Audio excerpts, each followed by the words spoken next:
Shall we play a game?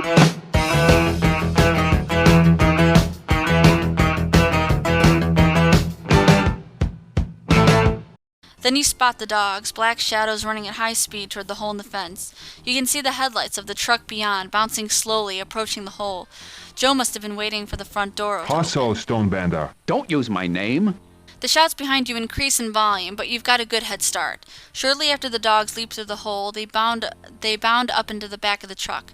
They turn and watch you draw near. Joe throws the truck in reverse and does a perfect backwards one-point turn and throws the passenger side door open for you.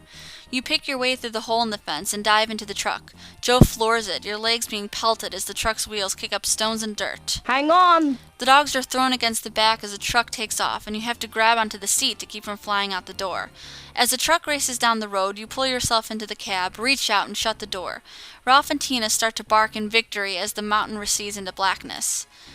Joe burns rubber all the way to Westchester, then slows down when you agree that you've gotten away without being followed. For a nicer drive back to Callahan's, Joe takes the pretty wooded Northern State Parkway. Whew!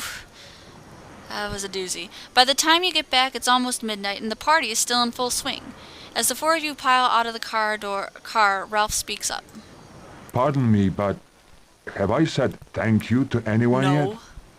Thank you, Jake. Thank you, Joe. You're welcome, Ralph. And thank you, Joe. You're welcome, Ralph and Jake. Thank you, Jake. You're welcome, Joe. Thank you all. You're welcome, Tina. You're welcome. You're welcome, Billy Bob. You walk into Callahan's amidst a chorus of cheers. A half hour later, you finish telling everyone the story about how you and Joe sprang Ralph and Tina from Mount Weather. You know how they say military intelligence is an oxymoron? Well then, wouldn't that make military counterintelligence redundant? So let me get this straight. You climbed up this immense door. And by the way, I hope you got paid scale for that. And then you were inducted? I said I went in ducts. He was absolutely heroic. Jake, I think Tina likes you. She's a beautiful dog. Maybe she's available. She could do a lot worse than you. Thank you. But there's an obvious Callahan's, the problem. quest for bestiality. Religion. You know, Jake, Uh-oh. now that you've stolen Ralph and Tina from the government, you know what you have here, don't you? Oh, no. Yeah, a couple of hot dogs. I'm sure they've mustered their forces by now. Probably catch up with you any minute. Don't say that with so much relish. I apologize. After all, you're already a hot dog. I don't want to make you a sauerkraut, too. Ah, pun overdose! You hear the sound of someone clearing his throat. The chatter in the room quickly dies as people notice the bearded stranger standing by the chalk line, waiting for attention. I would like to make a toast. This is the way. Go for it. To humor. To humor. Okay, go ahead. Good. Woohoo! Yay! Yay! Yay for breaking glass and throwing away money on China and stuff like that. Anyone else? Anyone else want to I throw? can go Okay. on. The floor is still yours. Ah, good. Exactly. My name is Parabolas, and if I did not believe I Parabolas. was Remember addressing that an from the especially beginning of the game? open-minded group, I would not be telling you what I'm about to tell you. I'd vouch for everyone in the room myself, only I know they'd all rather vouch for themselves. Yes, you would. I believe each of you here would. I've been following you around, and I'm amazed at the complexity and adaptability of your race. Your capacity for friendship, your capacity for self-sacrifice. Unheard of. Me personally? You've been following me? Yes, Stalker. you. All your little sojourns this evening, to the other places and times. I belong to an organization of beings that is outside of what you take to be the universe. In fact, I don't wish to brag, but Raymond has always been one of my most interesting universes, and I had very high hopes for it. Very high. Who's Raymond? I'm sorry, that's you. Your universe, this universe. Our Raymond universe is is its called name. Raymond? In our Oh, language, come roughly on. Let's be a translated, little it more means original than that. I would name it big Cecil. mistake. Or What do you Tad. mean you had high hopes for it? It's clear what that means. This project is due for termination. I'm sorry. I'm very sorry. What are you saying? He's saying they're getting rid of us, if you'll believe it. It's nothing personal. It's a damn budget decision is what it is. But I'm thinking that humor might be what I need to convince the board that this universe has latched onto something of infinitely redeeming value, and that could save it. You mean tell them a joke? No. That's not how it works. See, there are several of us, each maintaining a number of universes. Each universe is created with, well, your closest analogy would be a computer program, I suppose. We assign vast, unique combination of traits to each universe, seeding it with the raw materials necessary to foster some sort of development. Or that's the idea, at any rate. Now, wherever life develops in some form, new traits are constantly developed at a staggering pace. Once in a great while, one of these traits will emerge as valuable enough to disseminate elsewhere, to perpetuate it in other universes, perhaps even to make it a part of the plane of existence we inhabit. I have never seen humor before. I would never have imagined it could display such a multiplicity of purposes. You simultaneously amuse and torment each other with it, which I still do not understand. Its efficacy as a painkiller is phenomenal. It softens negativity, and it produces laughter, a remarkable medicine that restores you both spiritually and physically in very subtle ways. Your humor, your concept of friendship, you have a lot of potential saving graces. You must be presented to the board. Of course, that will mean getting you out of this universe and... okay. I've got it. He directs his gaze at you. Meet me in my office. And everybody, the next round is on me. Alright, so we have to save the universe, which is named Parabolus? Raymond. He's gone. But look at what he left. Mike indicates a bottle now sitting on the bar, a bottle that definitely wasn't there before. He also picks up a crystal shot glass. Everyone in the bar seems to have one now, including you. Right, we get to save the universe with humor, because humor saves everything. So, I'm going to save my game, and then we are off to save Raymond. But I still think Cecil is a better name. Boom, let's do it. Alright everyone, welcome back. For this last stint of the game, I have with me a very special guest, a very good friend of mine. You might recognize him from previous LPs. Paul Dugan from That Guy with the Glasses. Hey, Paul. Paul's back. So, what do you know Did you about miss me? Callahan? No. Oh. Now, what do you know about Callahan's here? I've seen a little bit of it because I've been watching a little bit of your Let's Play as you've been doing it. And it looks absolutely hilarious. I can't wait to play it myself and just click on everything because everything has its own smarmy answer. Yep, you can click on everything, but you can't click on the pigeons. Why do you still harp on the pigeons?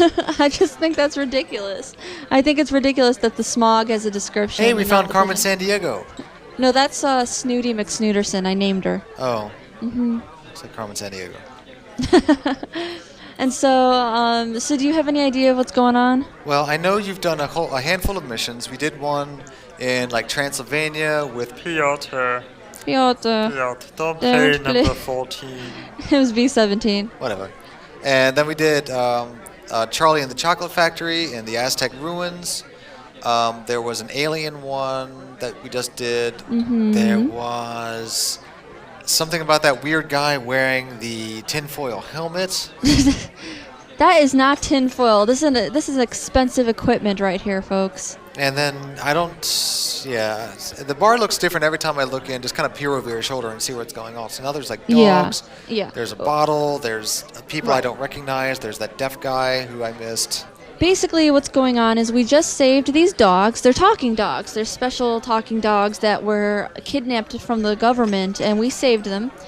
And after we finished all these missions, Parabolus, which is the owner of our universe, which is called Raymond, left this bottle here. I don't know what we're supposed to do with the bottle yet, but my guess is to drink from the bottle. I think it's absinthe. It looks very much like absinthe. Wait. So our universe is like are we like owned by like some sort of weird corporation somewhere out in space? Yes. So who is Parabolus? This is a name I've heard come up before. Parabolus is the owner of our universe. He owns us. He's the owner of Raymond, and Raymond is the name of our universe. Nobody owns us. No, Alright, anyway. Basically, what's going on here is the universe is in deep trouble of being, like, budget cut. So we need to prove to the chairman of the board of the universes that we are worth saving. And Parabolas came up with the idea of humor. We need to use humor to prove that this universe, Raymond, is worth saving. Are you following? So we pretty much dug ourselves into a big humorless pit, and Right. we had to crawl ourselves back of it to prove our worthiness to exist to Parabolas, our Lord and Master. Right. And he left us a bottle to prove that. Right. Gotcha. Okay. I have no idea what's going on. Good, let's drink. You lift the bottle from the bar. It's feather light, which makes it insubstantial.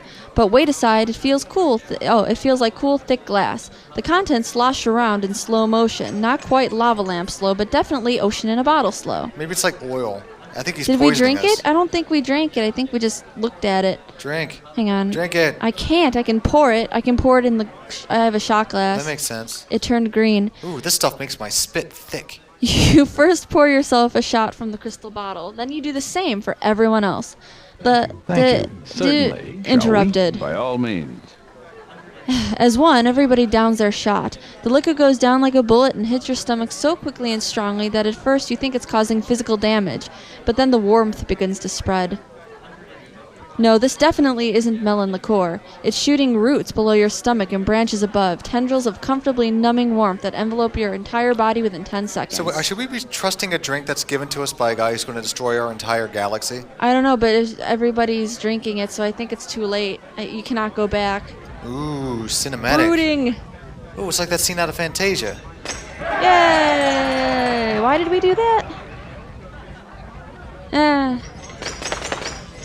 Dude, everybody's a really good shot except for those two. Except for those two on the side. Yeah, they kind of missed the mark. Alright, so we did I feel bad for that. Callahan, the money he has to spend on glasses. Noah is the first to fling his glass into the fireplace. Everyone else quickly follows suit. The entire bar, or maybe just your brain, takes a sudden violent lurch. In the same split second, a piercing bolt of bluish-white light fills the room, or maybe just your brain, and then evaporates like the light from a flashbulb. What the hell was that? Everybody all right? We're moving very slightly. I can feel the bar rocking. So, we all going? Where? Out. There. Wherever we're supposed to bar go. flying? You believe that guy? I do now. I Yeah, do too. kinda. Me too. That was not a figment of his imagination. And you really want to go out there? Yeah. I mean, why not? I can't believe where I've been tonight.